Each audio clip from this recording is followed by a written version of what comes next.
Hello, folks. Welcome to the Deep Fried Sports Podcast.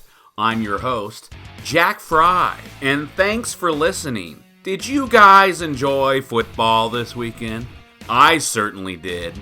And to kick it off, we had another Thursday night matchup with the Dallas Cowboys. They went up to Chicago and lost again. Buccaneers had a big win over the Colts, 38-35. Jameis Winston is just crazy. He throws for all these yards and all these touchdowns, but also a lot of interceptions. The Bills lost to the Ravens up in Buffalo, 24-17. That was a great game. Vikings beat the Lions. Packers beat the Redskins. Didn't really show much during that game. I'd like to see some more great play out of Aaron Rodgers. Texans laid an egg against the Broncos, and Drew Lock, the rookie quarterback selected by John Elway, showed he has some potential. Browns beat the Bengals. Falcons beat the Panthers 40-20. Gosh, Carolina is just unraveling. Jets beat the Dolphins 22-21. They've been playing pretty well lately. Chargers finally performed with a 45-10 whooping of the Jacksonville Jaguars in Jacksonville. Titans beat the Raiders 42-21. That pretty much ends the season for Oakland. Steelers beat the Cardinals, and they have the final wildcard spot all but wrapped up. Watch out for Tennessee coming up from behind. The 49ers beat the Saints 48-46 in the game of the year. If you saw that game, you were definitely entertained. And if you weren't entertained, you probably just don't like football. Did you guys see George Kittle running down the sideline, carrying 3 guys for an extra 15 yards while being pulled down by his face mask? That was some gladiator football, and I loved it. In the night game, the Rams beat the Seahawks in a physical battle, and they showed the Seahawks that they are still a top team to contend with. At 8-5, they might be able to sneak into the playoffs, only 1 game back of the Vikings. And last night, Monday night, the Eagles won in overtime against Eli Manning and the Giants. I had mixed emotions in this game because I like watching Eli play, and I wanted to see him get a win so he could be 117-116 in his career. But now, with the loss, he is 1 game below 500. Eagles, good job in that win. You're now 6-7, tied for first, but really, you have a tiebreaker going to the Dallas Cowboys at this point. Week 16 is a matchup between the Cowboys and the Eagles, and that is going to be huge. Man, the Ravens up in Buffalo, their team play is incredible. They reinvented the QB position up there, and they just designed plays for Lamar Jackson's talent. They've changed the way of traditional thinking, and I just have to applaud John Harbaugh and his style of coaching. They look great up there. Their defense in Baltimore is awesome, and they are probably the best running team in the league. Of course, you should be when your quarterback runs for 1,000 yards, which this Thursday, he should break the all-time rushing record single season held by Michael Vick against the Jets. That should be wonderful to watch, except for the Jets kind of stink. But their defense has been looking pretty good this year. The 49ers' big win, I can't believe that. That was amazing. Back and forth, back and forth. Do you all finally believe that the 49ers are for real? They went into New Orleans, one of the hardest places to win in the NFL, and won a shootout with Drew Brees and the Saints. God, what a game that was. And you know, when it was 4th and 2, and Jimmy Garoppolo threw that little swing pass, the cross pass to George Kittle, he ran over the middle, caught the ball, went up the sideline, passed the first down marker, but he was not done, was he, folks? Garoppolo fires, it is caught, still on his feet is Kittle with a big play, and the stiff arm, George Kittle, flags fly, he's down to the 30! What a run by George Kittle, taking on everybody, but the penalty is huge. There are multiple flags. Ooh. Thinking face mask here. And there it is. Marcus Williams grabbing Kittle's mask, and he refuses to go down. Snap is high, the kick is up, and it is good! What a win for the 49ers!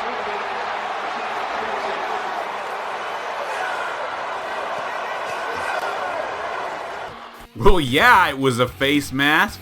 The guy came in, grabbed him by the face mask, and held on for 15 yards. Kittle, what a beast! That was huge. But let me get to this. Are the Cowboys the most overrated 6-7 football team we've ever seen? It's odd, but if they weren't in first place of the NFC East, I don't think we would be asking this question. If they were second or third, we would chalk their season up as a lost cause. They'd actually be fourth in the division if you put them in the NFC West, where the Seahawks, 49ers, and Rams all have better records. Or in the NFC North, where the Packers, Vikings, and Bears are all better. But they are first and will have a home game in round 1 of the playoffs if they can hold on. Big if. Because the Eagles can control their destiny if they win out. Meaning no matter what, the Cowboys are out if the Eagles don't lose. Which, by the way, is very possible. They have the easiest record left in the league. They're on the road in Washington, week 15, then at home against the Cowboys, followed by a road game in New York against the G-Men to end the season. They are likely, I think, to beat the Skins and the Giants, making week 16 versus the Cowboys almost a play-in game. It just might be winner take all. So what's the Cowboys' schedule look like? At home versus the Rams, I think that's a loss. Rams may have figured it out by now. Look what they did to Seattle. Then, that game against Philly, followed by a trip to Washington to end the year. 3 games left to decide it all. But back to my opening question. Can you even call a team in first place overrated? I say yes. If they are this talented and sit 6-7 in an obviously weak division, it's just weird. And to try and figure out why, I dove into the statistics. Scoring-wise, they are plus 67, having a total of 334 points for and 267 points against. That plus-minus of 67 is number 2 in the NFC behind San Francisco. How can a team with the second best plus-minus have a losing record? Blowout wins and close losses. In their wins, they outscored opponents by an average of 17.8 points. But in their losses, they were only outscored by 5.7 points. So maybe in those close losses, if a play or two had gone their way that really didn't, they would have won. Well, folks, that's why they call it a game of inches. And the what if is now completely out of the window. My theory: the team is in a funk, caused by dysfunction on a Cleveland Browns level. Hard to believe that could happen to such a prestigious franchise. Wait, am I really comparing the Cowboys with the Browns? Yep. So sad. Both teams have a ton of talent. Both teams are underachieving. It's not like they have injuries to critical positions either. The coach looks like he's lost the locker room, the players are playing with no heart, and the ownership can't stop talking. Through the years, Jerry Jones has been unrelentingly supportive of every aspect of his team. But we all heard his Monday morning phone interview on Dallas local radio when he finally lost it. The Cowboys fans want answers today. What answer do you have for how this team is playing right now? We're not playing very well. Are you embarrassed? Are you embarrassed as an organization about how the team is playing? Get your damn act together yourself, okay? Now we're going to have a good visit this morning, but settle down just a little bit. I mean, as a Cowboys fan, Jerry, we've got a lot to go over. Now, going with your question, but I'm going to give you the answers I want to give you this morning, and I don't like your attitude to come in. I've been traveling all night, and I don't have the patience to jack with you today.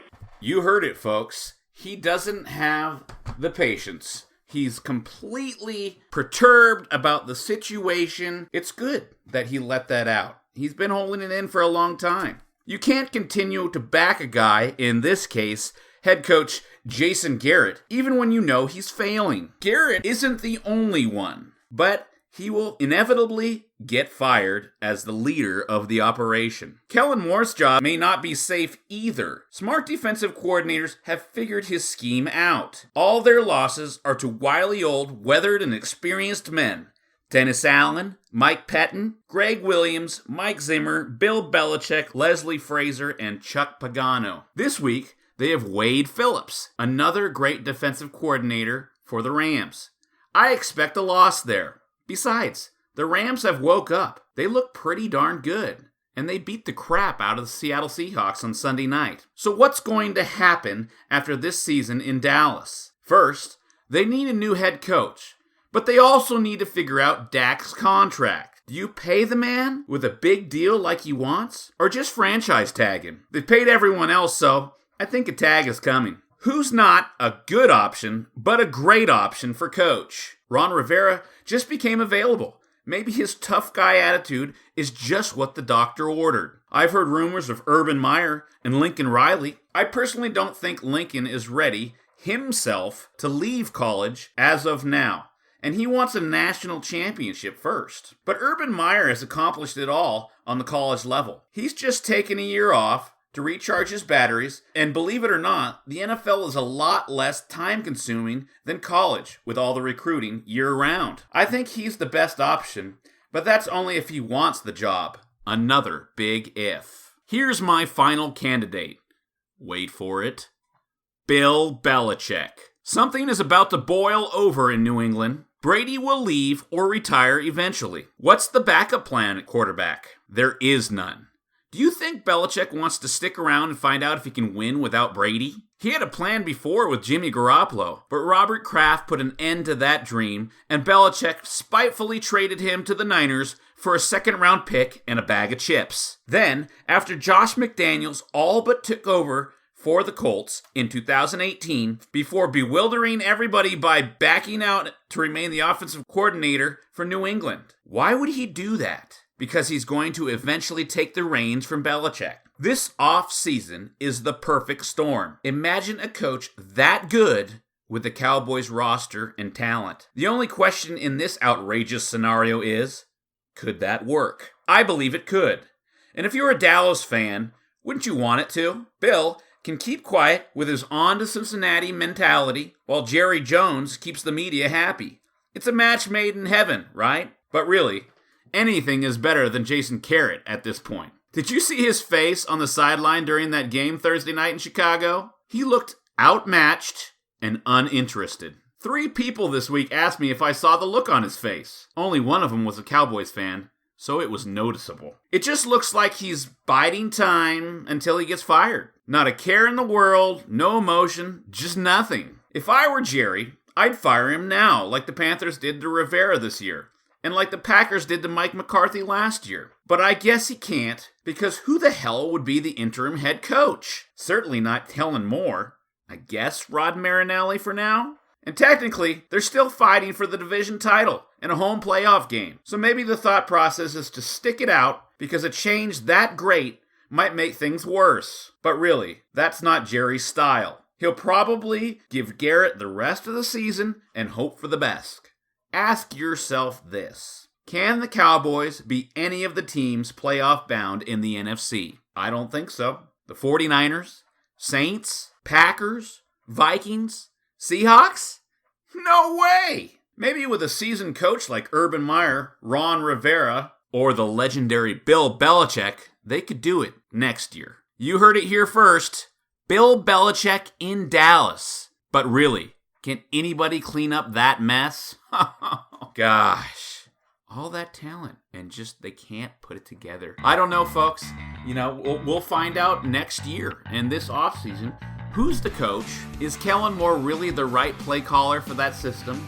If you change it, does Dak have enough capacity to learn another system and be successful in the same year?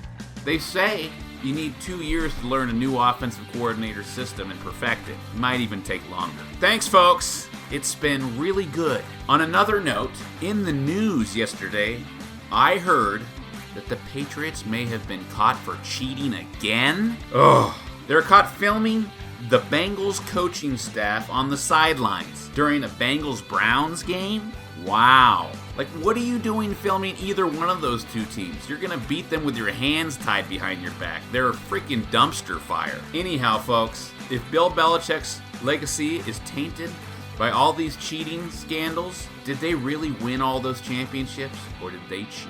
Who knows? Anyways, folks, thanks. I appreciate you listening. Please like and subscribe. Share with your buddies if you could. That would be great. Help me to grow my channel and become more popular. Music has been provided by Ben Sounds. Ho ho, Ben! Your sounds are fantastic. Thank you. Goodbye.